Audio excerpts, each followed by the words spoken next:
Policy Council. At this point, I'd like to invite the three candidates to go ahead and come up to the podiums. We're going to have you organized in alphabetical order, so Governor Brownback here, Representative Davis in the middle, and Mr. Umber at the end. So the Johnson County Public Policy Council is the public policy arm of all the Johnson County chambers. That includes DeSoto, Gardner, Greater Kansas City, Leawood, Lenexa, Northeast Johnson County, Olathe, Overland Park, Shawnee, and Spring Hill. Together, the Public Policy Council represents the interests of over 5,000 business members. We're running on a tight schedule today and really appreciate everyone getting here and getting here promptly, and even more so than that, when I got up here earlier and asked you to sit down, you were all very obedient. That's never happened before, so thank you for that. There are a number of elected officials in the audience. We've got mayors, city council members, county commissioners, water board members, school board members, state reps, state senators. Thank you all for being here. We can't introduce you all individually, so if you could collectively just stand up, we will give you a round of applause.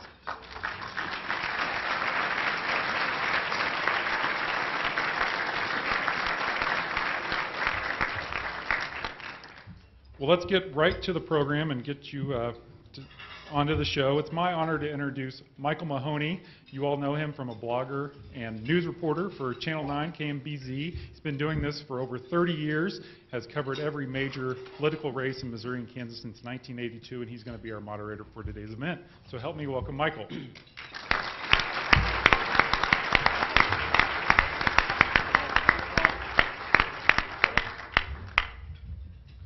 Thank you very much, folks. And on behalf of Governor Brownback and Representative Davis and Mr. Umber, thank you for your citizenship. Thank you for your participation. Thank you for your interest in your community and your state. It's very important that we have people like you doing what you do on a daily basis. It's good for your family. It's good for our town. It's good for our community. Thank you very much, and I'm sure the candidates feel the same way. Let's get right to it now with some introductions that have been prepared by the Johnson County Public Policy Council. First off, Governor Sam Brownback. Many of you know Governor Brownback first began his career in elected office when he was elected to the U.S. House in 1994. He went to the Senate, replacing Bob Dole when he resigned to continue his presidential campaign. And then he returned to Kansas, being elected governor in 2010. He lives in Topeka with his wife and his family. Representative Paul Davis is a Democrat in this race. He's an attorney, first elected to the Kansas House in 2002. He was elected by his party colleagues to serve as the House Minority Leader in 2008, a position that he held till he decided to retire and run for governor. He lives in Lawrence with his wife and his daughter. And the Libertarian candidate in this race is Keene Umber, who is an attorney and a former small businessman. Prior to running for governor, he unsuccessfully pursued a seat in the Kansas House. He lives in Alma with his wife, and he has grown children and grandchildren. Now, before we proceed any further, just a little handy reminder to do it with me. Take your cell phones and put them on mute. I think I've already done that with mine, but here it is. Everybody, hush, hush. Now let's begin the program with the opening statements from the candidates. Candidates drew lots prior to this event for the batting order, for lack of a better interpretation. Candidates will have 3 minutes each. We are going to start with the drawing that has Governor Brownback first. Mr. Brownback, thank you, sir. Thank you, Michael. Appreciate it. Thank you all for being here today. It's going to be a lively, good debate. Hopefully not quite as lively as the state fair. That one was really pretty raucous. And I have to congratulate Kansas State University on a great game last night against Auburn. We should have won it. We'll get it next time. Keene, Paul, glad to have you guys here. Concerning Johnson County, your priorities, they've always been very clear, and they're the same priorities I have. Great schools, a vibrant economy. With that, you have built a robust county that is leading the way in growth. My priorities are the same: great schools, a vibrant economy. I've worked hard for greater local authority for your school districts, for our school districts, and earlier this year, we in this room, because a lot of you in this room did this, won an additional 2% for district local option budgets. That's something you had sought for 15 years. You hadn't been able to get it prior. It passed. I signed it into law. Representative Davis, as a Democrat leader in the House, voted against that final bill and did not propose a local option budget in his proposal. And when it comes to talking overall about Johnson County and schools, Representative Davis talks a lot about more money for schools. But he's not talking about your schools. He is talking about your money. When it comes to having a vibrant economy, again, my policies are very clear, simple. I want lower taxes and less regulations, and it's working. More Kansans are working now than ever before in the history of the state. Right here in Johnson County, you have great growth taking place with cranes and cones everywhere. Keep it going. Small business income here is growing at an annual rate of 7%. Right across the line in Jackson County, it's decreasing. You are leading the Kansas comeback. Now let's talk about taxes. Paul Davis says he'd appoint a blue ribbon committee to tell him what to think about on tax policy. You deserve clarity now, and while I'm governor, we will never impose a sales tax on services. Period. We will not do that. With Paul Davis, you'll get a sales tax on services. He's never seen a tax increase he didn't like. Joan Wagner has already proposed and drafted a sales tax on services and residential utilities. Paul has proposed over $1 billion of additional spending to implement Obamacare. But he refuses to answer questions on how he's going to pay for it. That's because he doesn't want you to know the truth. The truth is he's going to come to Johnson County to pay for it. I look forward to a robust discussion because I think it's important we get specifics and you know where this state is going. Thank you, and it's been a pleasure serving you as governor for these 4 years, and I look forward to an additional 4 years. Folks, no applause, please, because we're on a tight time schedule here, so hold it off for the end. Thank you very much. Our next opening remarks come from the Libertarian candidate, Keene Humbert. Mr. Humbert. Thank you very much, and I want to thank you for coming here today. I want to especially thank the Johnson County Chamber of Commerce for having this event. This is the first time Kansas will get to hear from the Libertarian candidate. We've been excluded from debates in the past. We're excluded from debates in the future. And this might possibly be the only debate where the Libertarian candidate will be on the stage with Mr. Davis and Mr. Brownback. Today, you're going to hear each one of us give our policy proposals. And if you feel dumber after hearing the answers, that means that we didn't answer the question. Now, I'm an attorney. Mr. Davis is an attorney. Mr. Brownback's an attorney. We have an obligation to make our policies clear. Today, you're going to hear a lot about Mr. Brownback's income tax. Today, you're going to hear my views on why it's unfair. Why it's unfair for 1.4 million wage earners. And you're going to hear my plan to change that. And we have to make the taxes, income tax, fair. 191,000 of us business owners, which I am one of them, we get to pay zero income tax. If you're one of the wage earners, and I suspect almost everybody in this room is at some point, you pay all the taxes. And we can talk about Mr. Brownback's desire to shave the rates down, but nobody's can appreciate that. Nobody's really getting any more money in their pocket. We have to talk about money first. We got to talk about this tax plan first. Before we talk about schools, before we talk about our Kansas economy, before we talk about renewable portfolio standards, before we talk about anything, we have to get the money issue done first. So listen closely. Thank you for your attention. I appreciate you being here. It's going to be a lively debate. You're going to hear 3 different opposite views, and you're going to have to decide which one is best for you and your family. Thank you. And now, Mr. Davis. Thank you all for being here, and thank you to the local chambers here in Johnson County for giving us this opportunity. I'm Paul Davis. I'm a moderate. I'm a common sense leader. I'm an independent thinker. When I got out of school, one of the first things that I did was I joined my local chamber. I got involved. During my time in the private sector, I've helped people start businesses. I've helped small businesses grow, and I've represented some of the largest companies in the state, many of which are here in Johnson County. During that time, I have come to believe that government and business don't always have to be adversaries. We can be partners. We can help communities grow together, and we can move our state forward. A great example of this is our infrastructure. In 2010, I was one of the people who put together the bipartisan coalition for our 10-year comprehensive transportation plan. 3 different economic studies show that that plan will create 175,000 jobs over the life of its plan. Unfortunately, Governor Brownback has taken $1 billion out of that proven job-creating program to subsidize his economic experiment that just isn't working. We can't continue to go in this direction. I believe we need to have a balanced and reasonable tax policy. During my 12 years in the legislature, I have voted over 150 times to cut taxes. I voted to get rid of the estate tax, the corporate franchise tax, the property tax on business machinery and equipment. I voted to cut the corporate income tax because we needed to stay competitive with Missouri. And I have always, always been an opponent of a sales tax on services, and I always will be, because it will be detrimental to Johnson County. We're going to confront the issues that are before our state. We're going to have to work together. We're going to have to work together as Democrats and Republicans. And for 12 years, I have been able to build bipartisan coalitions. That's why I have the support of over 100 current and former Republican elected officials.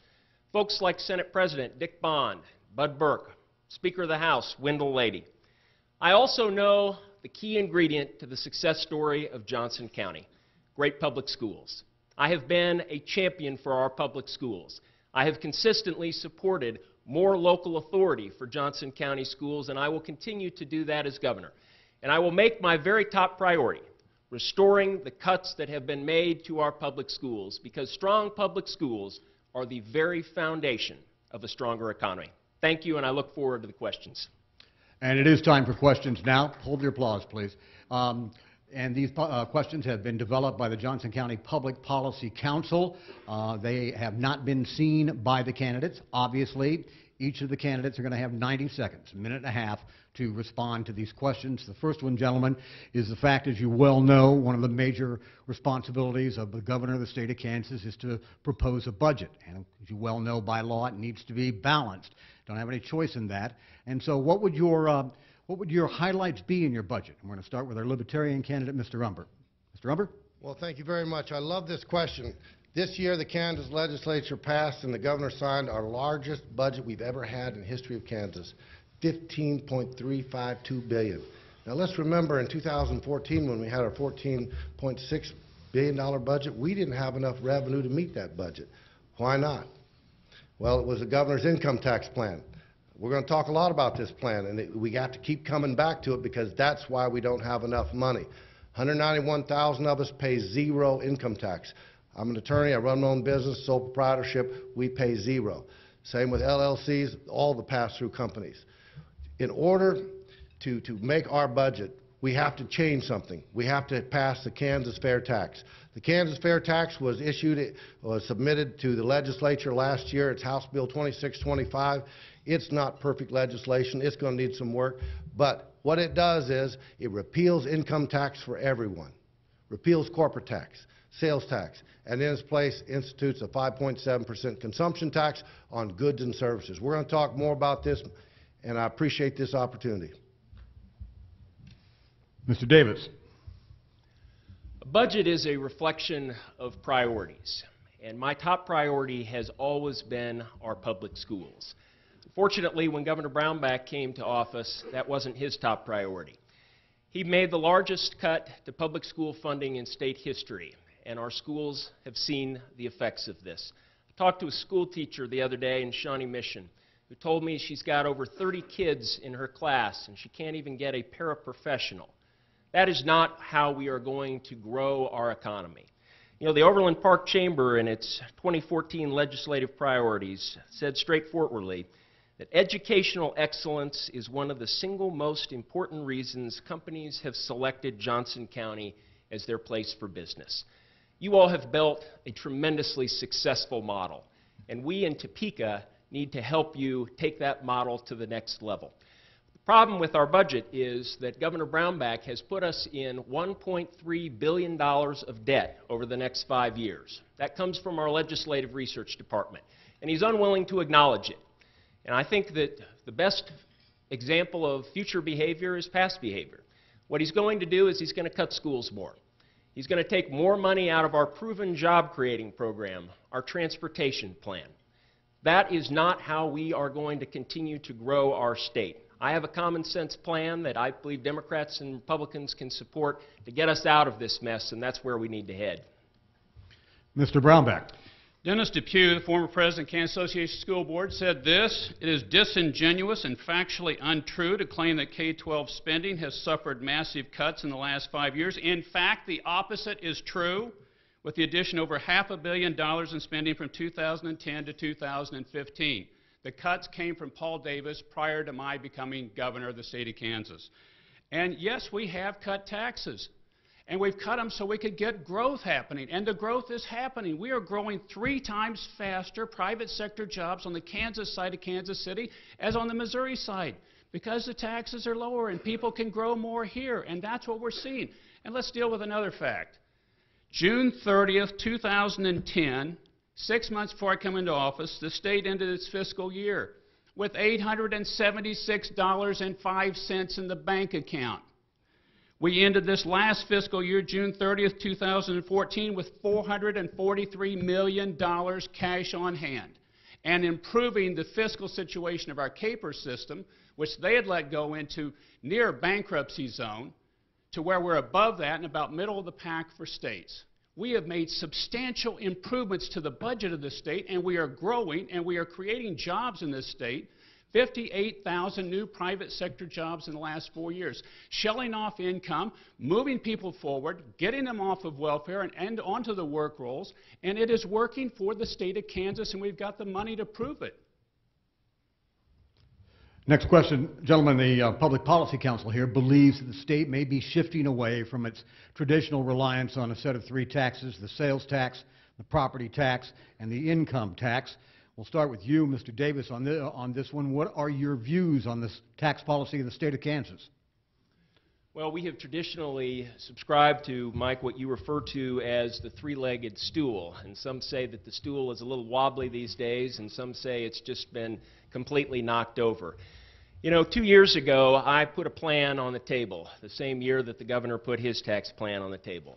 That plan would have cut property taxes in a reasonable and responsible way, and it would have restored the cuts that have been made to our public schools.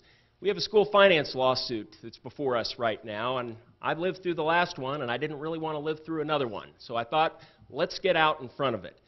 But Governor Brownback has taken a wholly different approach, and he has brought us this real live experiment of a tax policy that simply isn't working.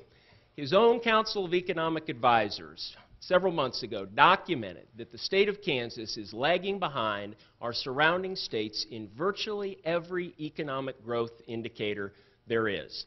And Governor, if you want to compare Kansas and Missouri, the Kansas City Star did a pretty good analysis on this recently, and they have actually gained more private sector jobs during this last year on the bordering counties in Missouri than Kansas.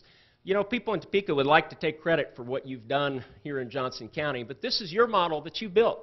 It's a successful model, and what we need to do is help you grow that model. That means funding our public schools and funding our infrastructure program that's going to help you grow jobs here in Johnson County.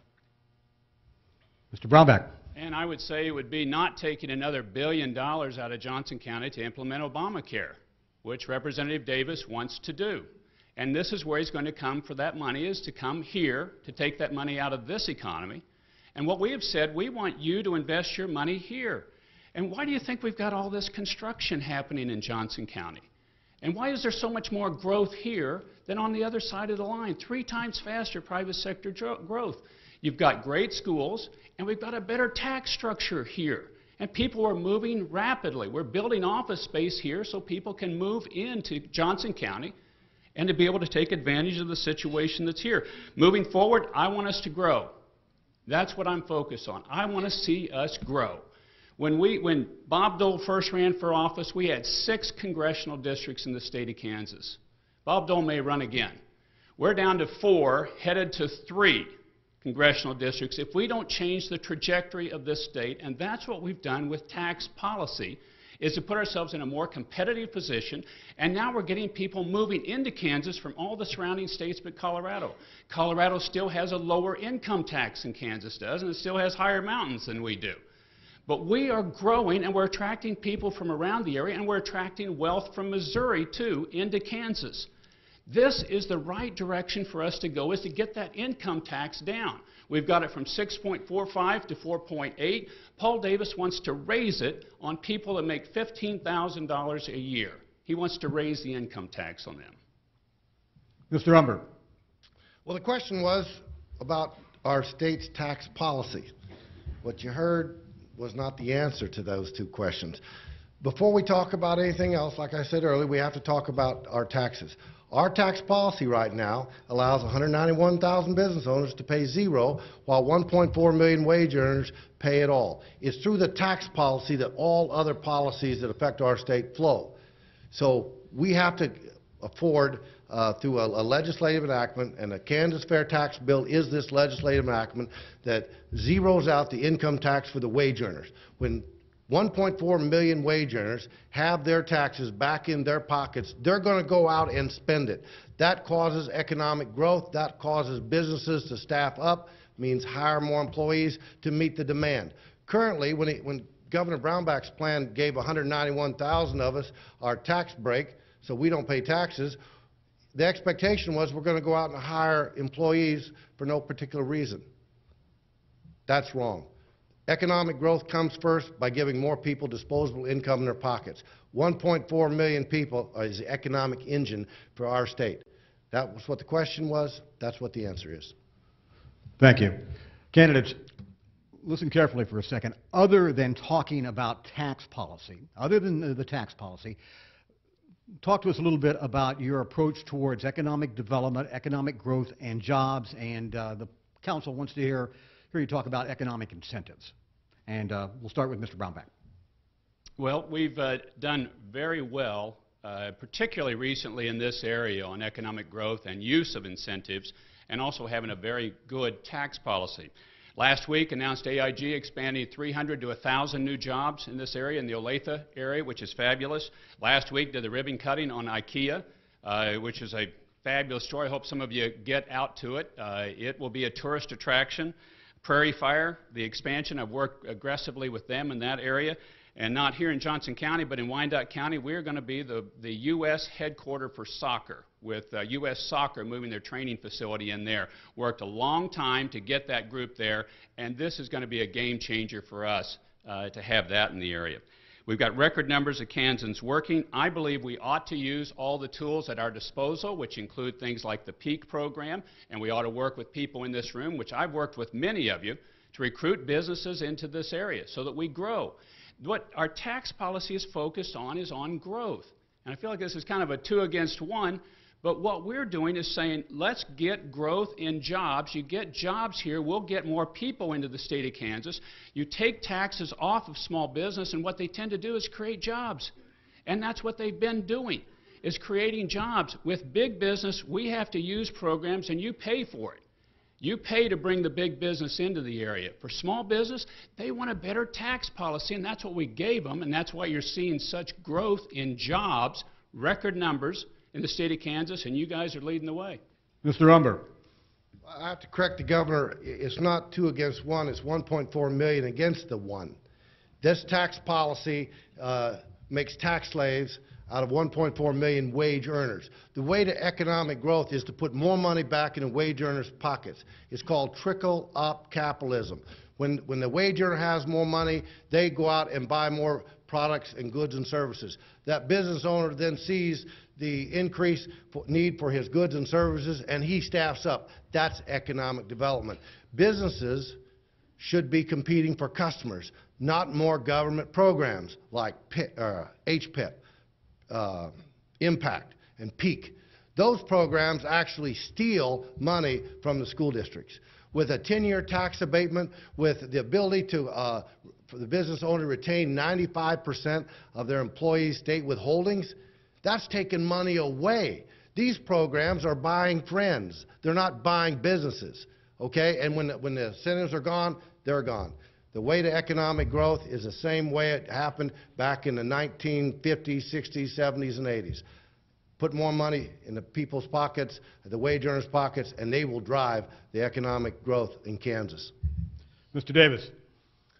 Mike, I know you don't want to talk about taxes, but I have to say that the governor's one-size-fits-all tax plan is basically his economic plan.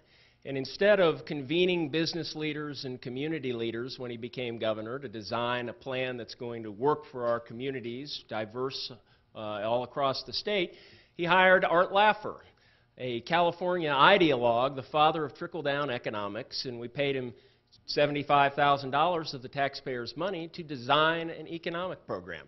The first thing I did was I asked two former lieutenant governors, secretaries of commerce, and successful business people, Gary Scheer, a Republican, and John Moore, a Democrat, to head up our business advisory group. And we have brought together business leaders, Democrats and Republicans, from small communities, large communities.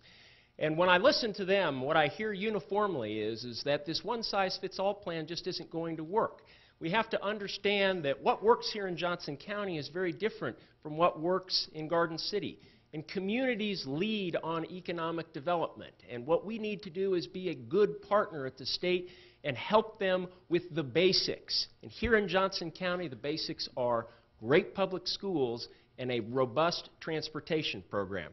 Governor Brownback has cut the schools, and he has taken $1 billion from the transportation program. And when we're $1.3 billion in debt over the next 5 years, guess what you're going to see more of? You're going to see more cuts to schools, and you're going to see more dollars taken over that proven way of creating jobs. Speaking of which, let's talk about the schools for a second, gentlemen. Council wants to know what you believe to be the top 3 elements of what the state can do to promote good and even excellent education in the state of Kansas. And obviously, it's a very big issue here in Johnson County. Mr. Umber, we'll start with you. You know, you hear Mr. Brownback and Mr. Davis talk about, I've increased funding, I've decreased funding, he's done this with funding. The base student aid is a small part of the overall funding formula that we use.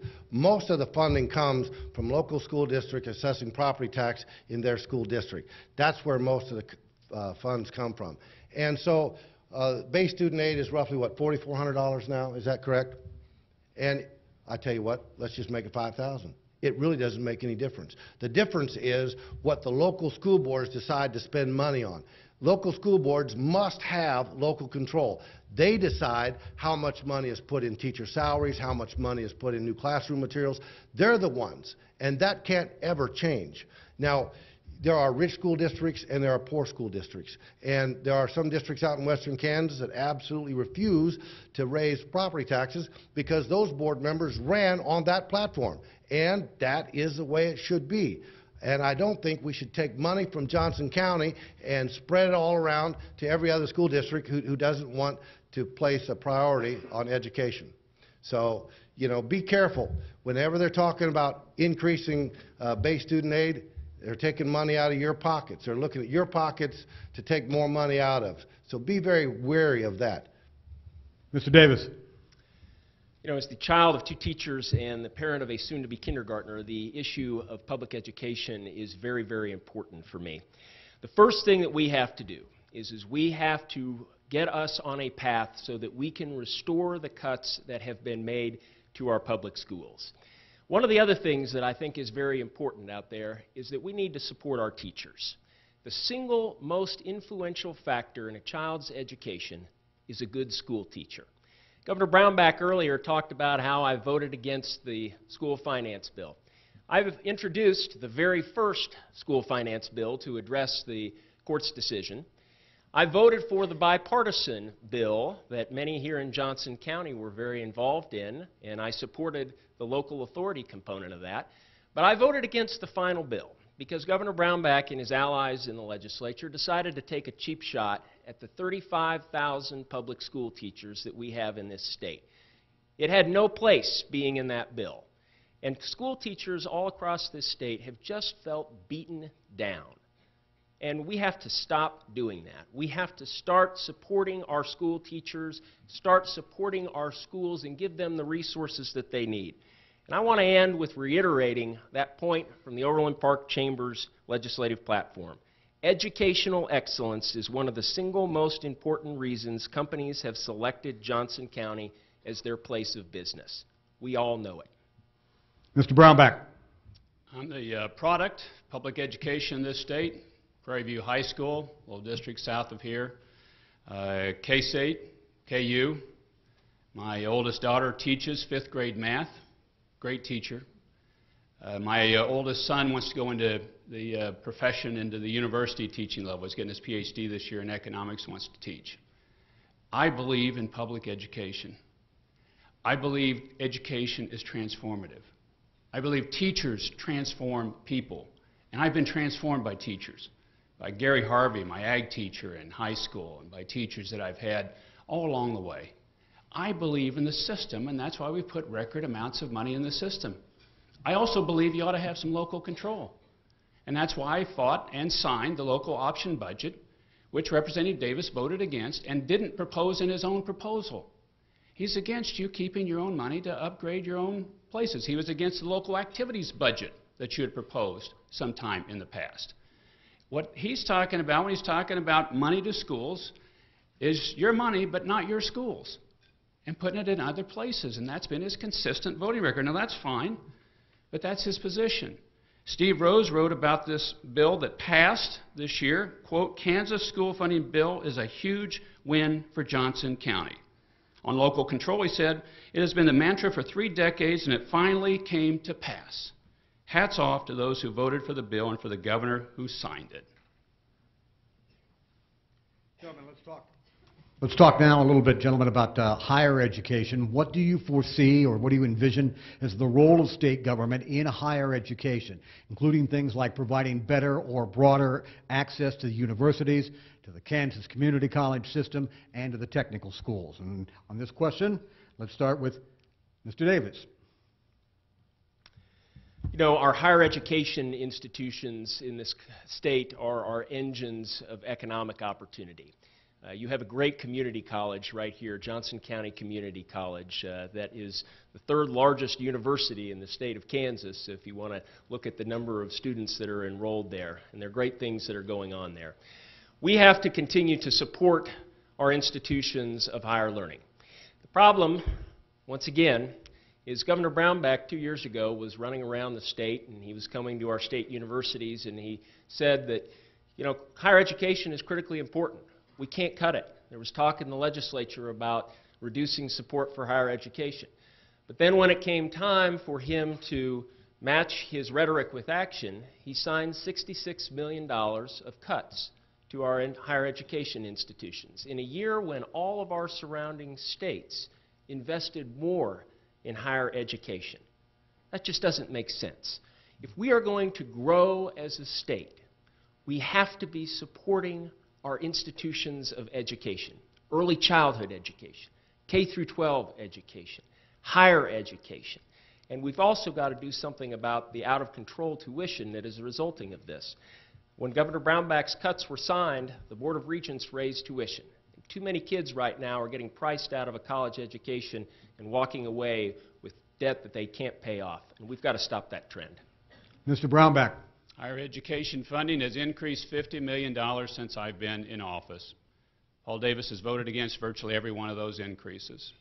We're building a new medical education building at KU Med, which is improving its rankings at KU Med, and Governor Parkinson pushed for increased rankings. I'm pushing for those as well, and that's a key thing for us to do.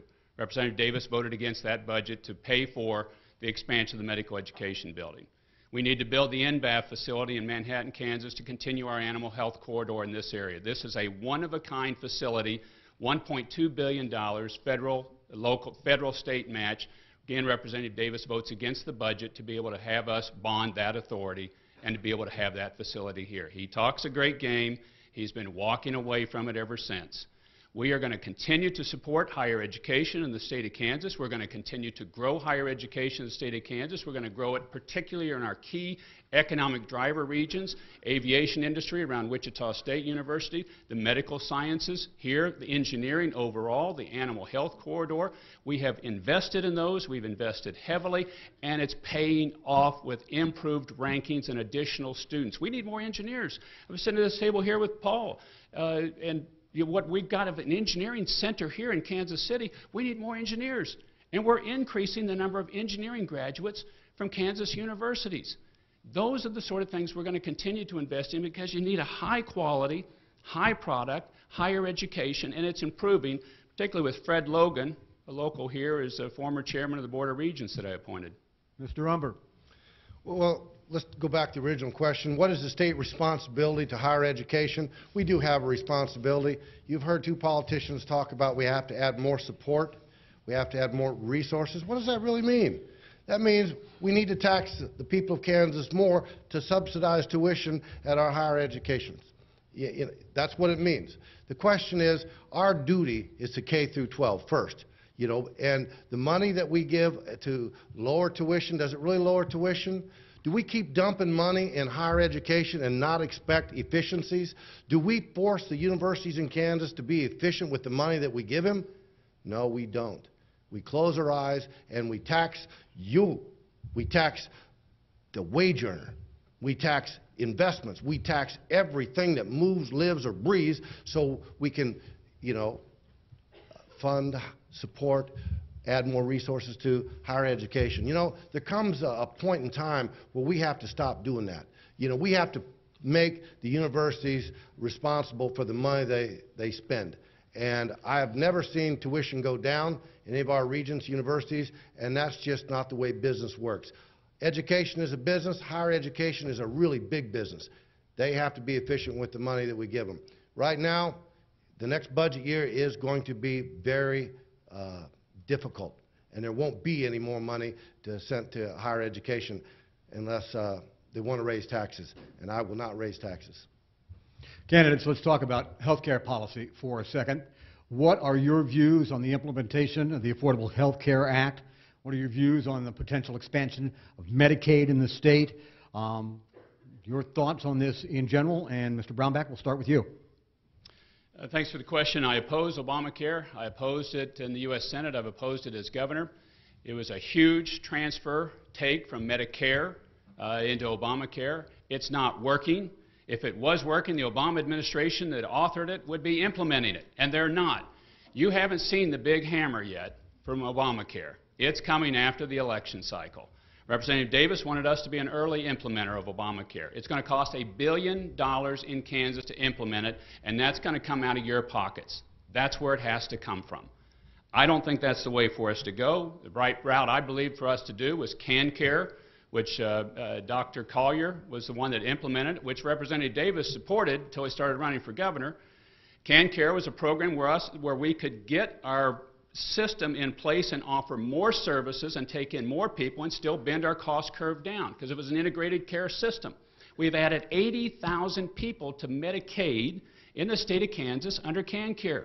We've added services. We've added preventive dental services and bariatric and heart transplants back in. I met with a lady that got a heart transplant paid for out of CanCare who wouldn't have gotten it, and unless she moved to another state, may have died without that service. We've expanded those services. We've expanded the people we're covering. But you cannot, and we cannot afford to do the Obamacare $1 billion on a program that's not working and hasn't shown any indication of being able to, or the administration would have implemented it. Mr. Umber? This may shock some of you that what I'm about to say next, but I do support Governor Brownback's beliefs on ACA. It is a job-killing, nation-killing, health insurance, health care killing program. It is going to fail, and we need to be there for what comes afterwards. We're advocating the direct primary care model. We must separate health care from health insurance. Let me give an example. How many of you people would buy auto insurance and expect to have gas, oil, and tires paid for by your insurance? Well, that's what we do with health care. Every little thing has to go through the health insurance, and that is a crazy way to run it. And our plan is direct primary care. Atlas MD, my Lieutenant Governor, Dr. Josh Umber, runs a clinic down in Wichita. It's $50 a month for most adults, $10 for kids, no copay, no deductible, unlimited visits. When you walk out of the clinic, you walk out with your prescription in your hand at 5% over wholesale. Any doctor in the state of Kansas could do this. If CanCare would add that in to their health care for our 400,000 recipients for CanCare, it will save them $1 billion right off the bat. And every doctor in Kansas would jump on that and serve CanCare patients. That's the answer. Private business, private enterprise, entrepreneurship is the answer, not another government program. Mr. Davis? You know, Obamacare has got lots of problems. There is no doubt about it. And wouldn't it be nice if President Obama and Congress would get their act together and they would fix what's wrong with the Affordable Care Act? But let's talk about what we have to deal with right here in Kansas. Let's talk about KanCare, Governor. I looked out in the audience and I see Finn Bullers sitting out here. Many of you know Finn. He's been here in Johnson County for a long time. What KanCare did to Finn was truly awful. Finn needs 24-hour care. If he loses his ventilator, he will be dead within minutes. And KanCare cut off his 24-hour care to try to save a few bucks. That is wrong. This system is not working. You know, Governor, I had high hopes at first. I wanted it to work, but it's just not working. We've got for-profit insurance companies that have not met any of the benchmarks that have been set out for them. But let's also talk about the other looming healthcare crisis that we have in this state. Governor Brownback signed a bill during this last session that would allow the state of Kansas to take over Medicare.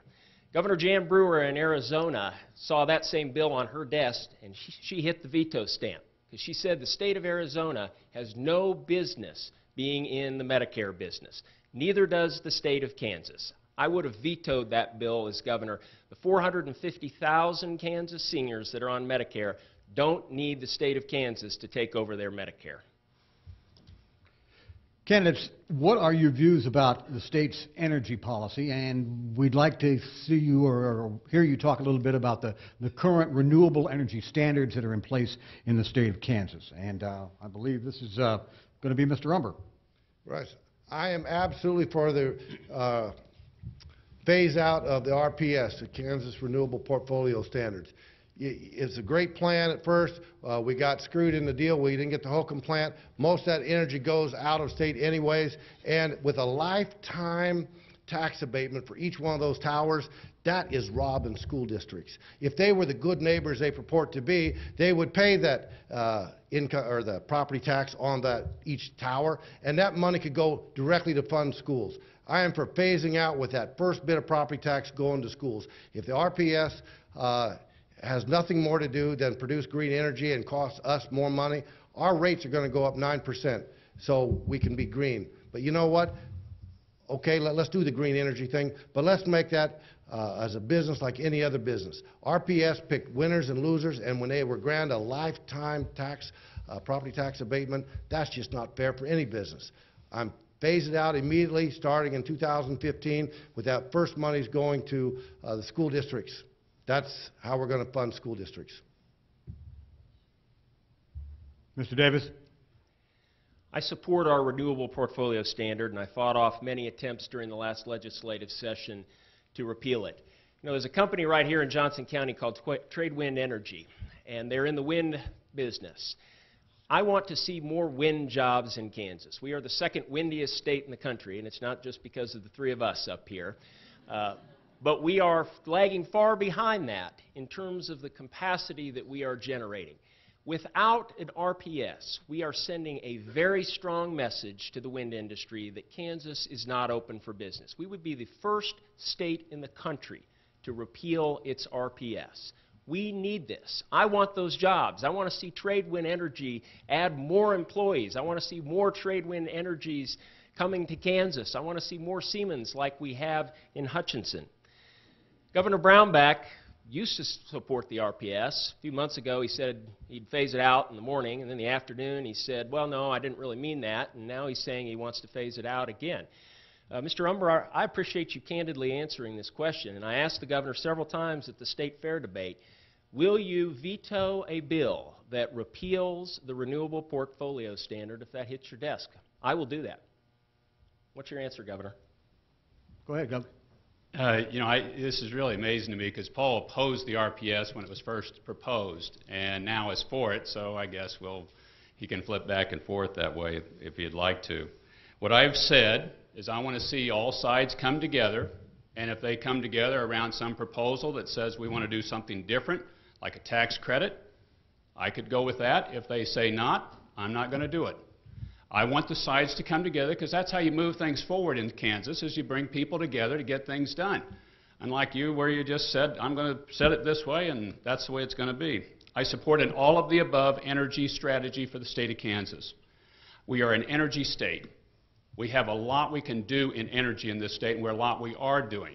I've been one of the lead proponents of wind energy around this country, and we have doubled the wind energy production in this state since I've been governor. We've added $3 billion of wind energy, and I recruited a number of those companies and worked with them in bringing that wind energy into the state of Kansas. In our future, we're probably going to export a lot of wind energy, and we're going to need the channels to be able to export that. But we also need oil and gas, and we need clean coal technology, and we need the nuclear technology in this state as well. And on top of all that, we've got to hold down our utility rates. We can't afford this aggressive, high-cost Obama regulatory regime that's driving up your utility prices in the state of Kansas. They added a cost of $1.2 billion to the Lacine power plant and did negligible changes on its impact on the environment, but you've got to pay the $1.2 billion. Candidates, thank you very much for your answers. We have reached the stage in this forum where it's time now for closing arguments by the candidates. According to the rules, each of these three gentlemen will get 4 minutes, so you got some time, fellows. 4 minutes to make your closing arguments, and they drew this by lot first. We're going to begin with Mr. Umber. Thank you very much. If there's one issue that should be the defining issue when you go into the voting booth to vote is, do we have a fair income tax plan? If you decide that it's not fair that 1.4 million pay taxes while the 191,000 of us business owners don't, if you don't think that's fair, you are duty bound to make a choice other than Mr. Brownback. I'm asking you to vote for the Libertarian candidate because we have a plan. The Kansas Fair Tax will replace that money. It will be fair. It will fund all state obligations. It is something that Kansas, we're known for being fair. Fair first. It's fair to the masses. It's fair to the 1.4 million to go to work every day. It's fair to their families. It's fair to me as a business owner. Consumption tax is, if I want to pay more taxes, I'll buy more goods. If I don't want to pay more taxes, I won't buy more goods. But at least it puts our state on a track where our spending is tied to our GDP. The legislature has a unique problem in 2016. They're all up for election. 125 seats, 140 Senate seats. I'm elected governor January 2015. The legislature's not going to slap their head and say, oh, Umber, you're so right. We were so misguided when we passed this Governor Brownback's tax plan. Sure, we're going to pass the Kansas Fair Tax. They're not going to do that. No way. But I'm going to set a priority, and I have stated this many times before, but I will tell the legislature, you fix this tax plan first. First and foremost, it'll probably take you all 90 days to do it. Otherwise, I veto every single piece of legislation they put before me. This is the central issue. This is the most important issue. This is the issue that affects 1.4 million wage earners in Kansas, and it has to become fair. We can no longer have the wage earners of this state be the tax slaves of the Kansas legislature. So, let me repeat, I veto every bill until they fix this first. Fix this tax plan, make it equal, one session. They gave it to the business owners in one session, they can give it to the wage earners in one session. It'll be a total paradigm shift for the legislature. But that's what I stand for, that's what I'm going to do, and I will not back away from that. So when you go in November, ask yourself that question, and then vote accordingly. I hope to earn your trust and your vote. Thank you. Libertarian candidate Keene Umber. By law, or by lot and drawing, Mr. Davis, Democratic candidate for governor. Thank you all again for joining us here today. A few years ago, some friends told me about how they were going to move from the Missouri side of the border over to Kansas. They had kids that were starting to get to school age, and they wanted to take advantage of those great Kansas City, those great Johnson County schools.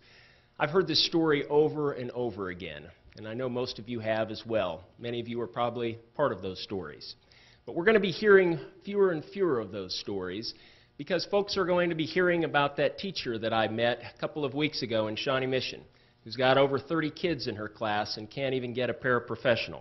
They're going to hear about the $1.3 billion of debt that Governor Brownback's economic experiment has put us in, and wonder how in the world are they going to restore the funding for those public schools.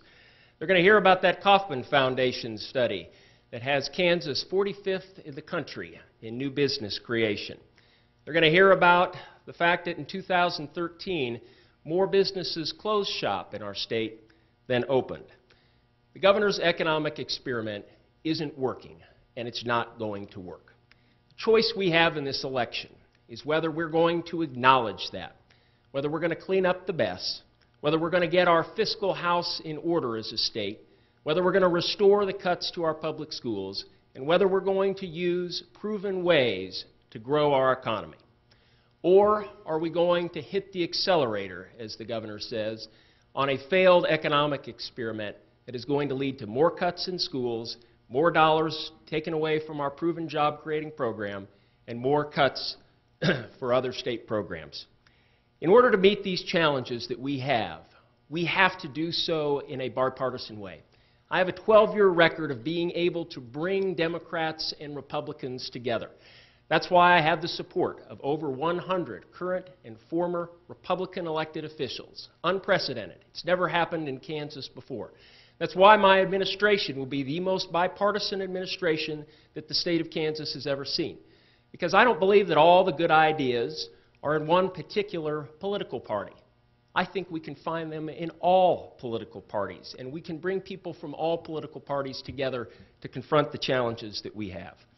You know, today the governor gave you a lot of excuses and did a little name calling and blamed a lot of others for the problems that he's created.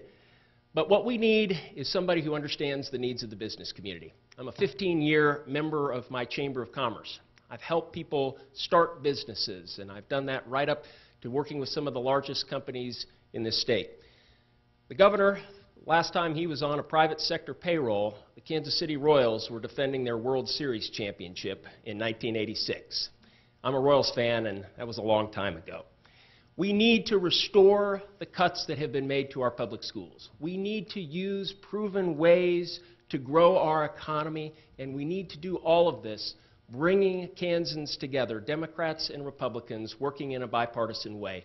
We've done it before, and we can absolutely do it again. I thank you very much for being here today. I thank all the chambers for the role that they play in helping make our state a better state, and I ask for your vote on November 4th. Thank you very much. Mr. Brownback.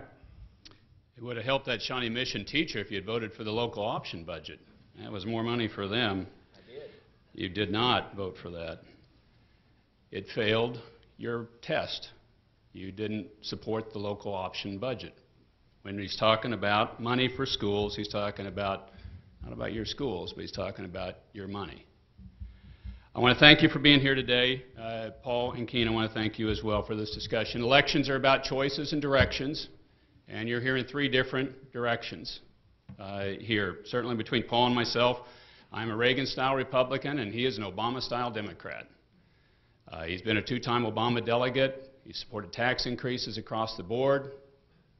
That's fine. That's a political philosophy. It's a philosophy you have to determine if that's what you want to elect and put in position as governor. And that's your choice, and that's what the choice that the people will have in the state of Kansas. Johnson County is a fabulous place. It has been so good at growing and helping this state prosper and move forward. I want to see you continue to do that. I think the keys are the things that you focused on. Great schools with a local option budget and us putting more money in schools. Great roads, which we're investing heavily in right now and going to continue to invest heavily in those roads, and get in an economy and a position on our taxes that we can grow. That's why we cut the taxes on small business, because small business creates jobs. And they've been creating them here in Johnson County, and you've been creating them at a rapid rate. And that creates a situation where we're growing. And as the economy grows, you have more tax revenues to use and put into the system. Now you can go Mr. Davis and the Obama route and just say we're going to tax people more, and that'll work for a little while. But after a while, then people go somewhere else, and they say, I'm going to go somewhere else where there's less taxes. What we want is them coming here and saying, I'm going to put roots here, and that's what's taking place. And then the growth moves on forward, and then we've got more funds for schools and more opportunities for our people. And we've got chances for people to move back. And that's why we're having the Kansas comeback that's taking place now, and people moving back to Kansas and people moving in from surrounding states instead of moving out like they were doing. is because we've got a vibrant economy moving forward, and much of that headquartered right here in Johnson County. Now is not the time to go back to a high tax rate state. We were the second highest income tax rate state in the area before I came into office. Now we're second lowest. Well, we were the highest, and now we're second lowest. And that was an income tax cut for everybody. We've taken it down on everybody. And I want to keep bringing those on down as we grow and invest heavily in schools and invest heavily in higher education and invest heavily in the highways. And we can and we are doing that. With Paul Davis, you're going to get a tax commission, they're going to propose tax increases, and it's going to come out of your pocket. And if you think that's going to help you grow, okay, that's a choice. That's a choice that you make, and you decide that that's the route that you want to go. I don't think it's the way we grow. I know it's not the way we grow. And I want to keep investing as well in those other areas that we've had grow so well in this area, the Animal Health Corridor, the Johnson County Gateway, the Intermodal and Logistics Park that I've worked with on all those different things. We can do this, guys. You don't have to go back to the high tax model. But we've got to do it over growth. We've got to work our taxes down and grow, and you do those working together, and that's why it's been successful, and that's why we're moving forward, and that's why we're growing on the Kansas side of Kansas City so much faster than the Missouri side in private sector jobs. That's what you want to grow, and that's what we're doing. And that's why I asked for another 4 years, because this is working, and we're bringing people in here, and we're going to continue to grow and prosper as a state. A lot of it in Johnson County, where you guys have done so well. Thanks for being here. God bless you all. Ladies and gentlemen, a round of applause for our three candidates for sharing their time and their ideas with us.